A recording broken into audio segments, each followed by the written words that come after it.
Welcome to Kanishka IAS. మనకు news పేపర్స్లో ఎడిటోరియల్స్లో మనకు చాలా ఇంపార్టెంట్ ఆర్టికల్స్ ప్రొవైడ్ చేస్తూ ఉంటారు. కోర్స్ మనకు అన్ని న్యూస్ పేపర్స్ని కవర్ చేయడం ఇబ్బంది.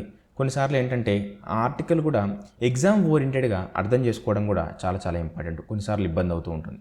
సో అలాంటి ఏదైతే ఉందో ఇబ్బంది ఉండకుండా ఆస్పిరెంట్స్కి మేము ఈ డిస్కషన్లో ఏం చేస్తున్నామంటే అది ఎగ్జామ్ పాయింట్ ఆఫ్ వ్యూలో ఎలా ఉపయోగపడుతుంది, దాంతోపాటు ఇంకొద్దిగా ఎక్స్ట్రా ఇన్ఫర్మేషన్ మనం ఎలా యాడ్ చేసుకోవాలి, అలాంటివన్నీ కూడా మనం ఈ వీడియోస్లో డిస్కస్ చేస్తూ ఉంటాం.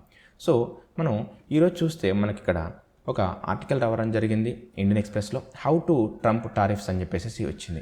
సో జనరల్గా మనం చూస్తూ ఉన్నాం కొద్ది రోజులుగా మనకు ఇక్కడ యుఎస్ ఏం చేస్తుందంటే చాలా ఎక్కువ టారిఫ్స్ అనేది మనకు ఇక్కడ ఇస్తూ ఉంది. అంటే ఎక్కువ ట్యాక్స్లు అనేది మనకు ఇంపోజ్ చేస్తూ ఉంది. సో ఒక ఇండియా పైనే కాదు, మనకు చాలా కంట్రీస్ పైన ఈ టారిఫ్స్ అనేది ఇంపోజ్ చేస్తూ ఉంది. అయితే ఏ కంట్రీస్ పైన ఎంత ఉంది టారిఫ్స్ని ఇంపోజ్ చేయడం వల్ల వచ్చే ఛాలెంజెస్ ఏంటి, మనకు ఇది చాలా ఇంపార్టెంట్.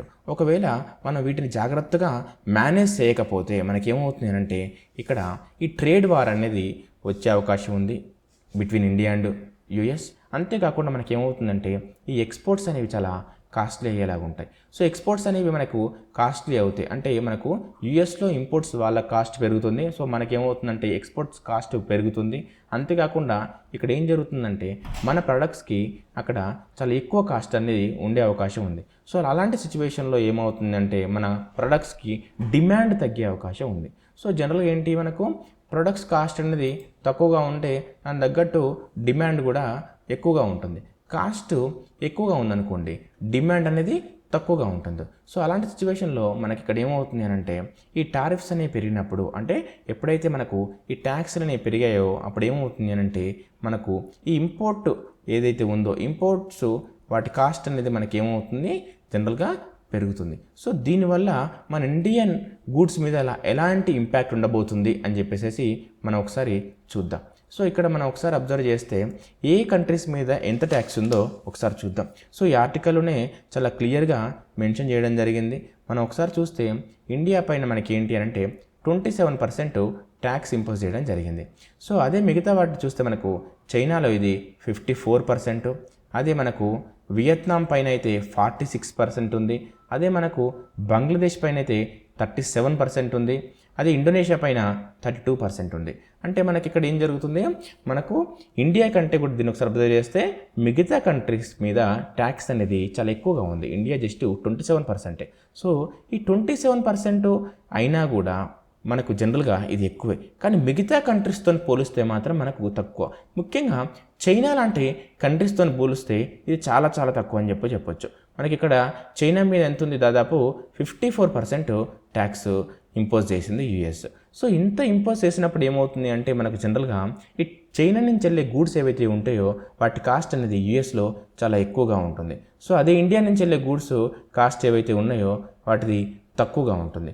సో దానివల్ల ఏంటి, డెఫినెట్గా మనకు బెనిఫిట్ అయ్యే అవకాశం ఉంది. సో ఇది మనం జనరల్గా అంటాం కదా, ఏదైనా చెడు జరిగినప్పుడు కూడా అందులో కొంత కూడా మంచి జరుగుతుందని. సో అలాంటి కండిషన్ ఇదని చెప్పొచ్చు.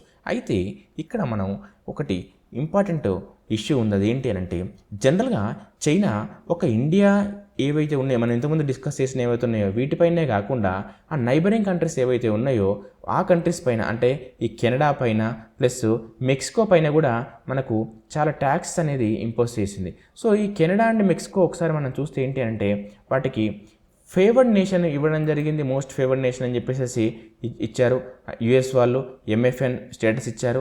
అంతేకాకుండా ఇక్కడ ఏంటి అంటే వాళ్ళకు ట్రేడ్ అండ్ టారిఫ్ అగ్రిమెంట్స్ కూడా ఉన్నాయి. అయినా కూడా ఇక్కడ కెనడా పైన ప్లస్ మెక్సికో పైన ఈ రెండింటిపైన ఏంటి అంటే ఇంపోజ్ చేయడం జరిగింది ట్యాక్స్ని. అయితే ఇలాంటి కండిషన్లో యుఎస్ అసలు ఏం మెసేజ్ ఇస్తుంది అని చెప్పేసి ఇక్కడ ఒకసారి చూడాలి. అంటే ఇక్కడ యుఎస్ ఏం చెప్తుంది అంటే ఏదైతే ట్రేడ్ ఏదైతే ఉందో ట్రేడ్ అనేది బ్యాలెన్స్డ్గా ఉండాలి, అంటే దానిపైన ఇంపోజ్ చేసే టారిఫ్స్ బ్యాలెన్స్డ్గా ఉండాలి అని చెప్పేసి ఇక్కడ ఈ ట్రంప్ చెప్తూ ఉన్నారు. సో ఈ బ్యాలెన్స్డ్ టారిఫ్స్ అంటే జనరల్గా ఏంటి అంటే ఎదుటి వాళ్ళు ఎంతైతే ఇంపోజ్ చేస్తున్నారో మేము కూడా అంతే ఇంపోజ్ చేస్తాం. అంటే వేరే కంట్రీ యుఎస్కి ఎంత ఛార్జ్ చేస్తుందో యుఎస్ ప్రొడక్ట్స్ పైన మేము కూడా అంతే ఛార్జ్ చేస్తామని చెప్పేసి చెప్తూ ఉన్నాడు. అయితే ఇక్కడ ఒకటి ఇంపార్టెంట్ థింగ్ ఉంది. అదేంటి అంటే general US developed country, US డాలర్ని మనం యూనివర్సల్ కరెన్సీగా, ఇంటర్నేషనల్ కరెన్సీగా యూజ్ చేస్తున్నాం. దీనివల్ల యూఎస్కి కూడా చాలా బెనిఫిట్ ఉంటుంది. అంతేకాకుండా యూఎస్ అనేది ఇక్కడ ఏంటి అంటే ఈ జనరలైజ్డ్ టారిఫ్లో కాకుండా కొన్ని కంట్రీస్కి సపరేట్ టారిఫ్స్ ఇస్తూ ఆ కంట్రీస్ నుంచి వాళ్ళకి కావాల్సిన ప్రొడక్ట్స్ని ఇంపోర్ట్ చేసుకుంటూ ఉంటారు. సో ఇలాంటి కండిషన్లో ఏంటి అంటే బెనిఫిట్ యూఎస్కి చాలా ఎక్కువగా ఉంటుంది. అందువల్లనే వీళ్ళు కొన్ని ఇక్కడ ఏం చేస్తారంటే కొంతవరకు సబ్సిడీస్ ఇవ్వడం, లేదంటే తక్కువ టారిఫ్స్ ఇంపోజ్ చేయడం చేస్తూ ఉంటారు. ఇన్ని రోజులు చేసింది అదే యూఎస్. దీనివల్ల ఎక్కువ బెనిఫిట్ అవుతుంది యూఎస్ఏ మిగతా కంట్రీస్ కంటే కూడా. ఇక్కడ చూస్తే మనకేంటి అంటే ఈ టారిఫ్స్ పెంచడం వల్ల దీని ఇంపాక్ట్ మిగతా కంట్రీస్ మీద ఎంతైతే ఉంటుందో యూఎస్ పైన కూడా అంతే ఉంటుంది. ఇది కూడా ఒకటి మనకు చాలా చాలా ఇంపార్టెంట్. సో అంతేకాకుండా మనకి ఇంకొకటి ఏంటి అంటే ఇలాంటి సిచ్యువేషన్లో ఇంతకుముందు మీతో చెప్పినట్టు నేను ఇలాంటి బ్యాడ్ కండిషన్లో కూడా కొంత గుడ్ ఏదైనా ఉంది అని అంటే మిగతా కంట్రీస్ కంటే కూడా ఇండియా మీద మనకు ఈ ట్యాక్స్ రేట్ అనేది తక్కువగా ఉండడం, జస్ట్ 27% ఉండడం. సో అప్పుడు ఏమవుతుంది అంటే జనరల్గా ఈ మ్యానుఫ్యాక్చరింగ్ హబ్ అంటాం చైనాని. కాకపోతే అక్కడ ఏంటి మనం ఒకసారి చూస్తే ఈ చైనా ఎఫ్డిఐస్ ఏవైతే ఉన్నాయో ఈ ఎఫ్డిఐస్ దాదాపు 50% ఎక్కడి నుంచి వస్తాయంటే యుఎస్ నుంచే వస్తాయి. అంటే చైనాలో ఇన్వెస్ట్ చేసేది యుఎస్ఏ కంపెనీస్.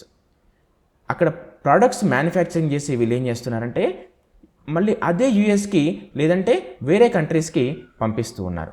ఇక్కడ ఏం జరుగుతుంది, ఇన్వెస్ట్ చేసేవాళ్ళు యూఎస్ నుంచే చేస్తున్నారు, మ్యానుఫ్యాక్చరింగ్ చేసేది చైనాలో, వాళ్ళు ఎక్స్పోర్ట్ చేసేది అన్ని కంట్రీస్కి అలాంగ్ విత్ యూఎస్.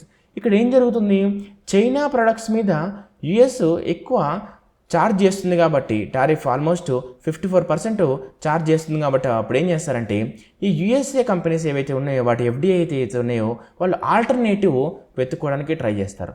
ఆ ఆల్టర్నేటివ్ మనం ఎందుకు కాకూడదు అని చెప్పేసి ఇక్కడ ఆథర్ డిస్కస్ చేయడం జరిగింది.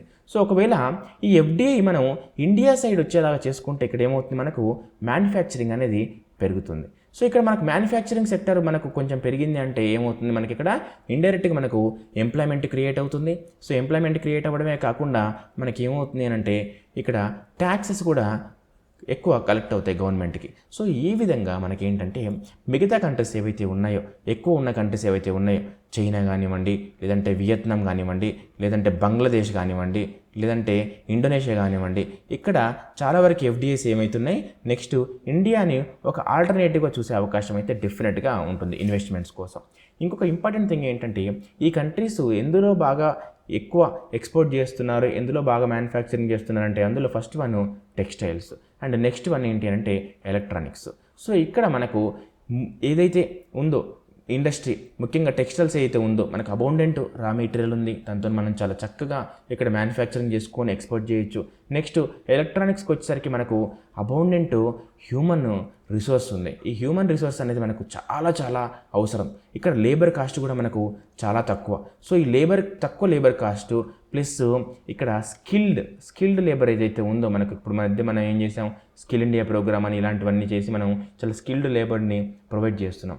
ఇలాంటి సిచ్యువేషన్లో ఏమవుతుంది అంటే మనకు ఈ టెక్స్టైల్ ఎలక్ట్రానిక్ సెక్టార్ని మనం చాలా మంచిగా ఎక్స్ప్లాయిట్ చేయగలిగితే మనకి ఏమవుతుంది అంటే చాలా ఎక్కువ ఇన్వెస్ట్మెంట్స్ వచ్చే అవకాశం ఉంది in the form of FDI. So ఈ విధంగా మనం ఇలాంటి సిచ్యువేషన్లో కూడా మనకు ఏదైతే కండిషన్స్ ఉన్నాయో, ఎక్కువ టారిఫ్స్ ఏవైతే ఉన్నాయో, వాటి నుంచి ఏవైతే డ్రాబ్యాక్స్ ఉన్నాయో వాటన్నిటిని ఓవర్కమ్ చేయడం కాకుండా దీన్ని కూడా ఒక మంచి అవకాశంగా మలుచుకునే అవసరం అయితే డెఫినెట్గా ఉంది, ఆ అవకాశం కూడా ఉంది. సో ఈ విధంగా మనం ఆ ఇంపాక్ట్ని తగ్గించుకోవచ్చు, ఒక కొత్త ఎన్విరాన్మెంట్ని, కొత్త మ్యానుఫ్యాక్చరింగ్ హబ్ని మనం క్రియేట్ చేయొచ్చు ఇండియాలో.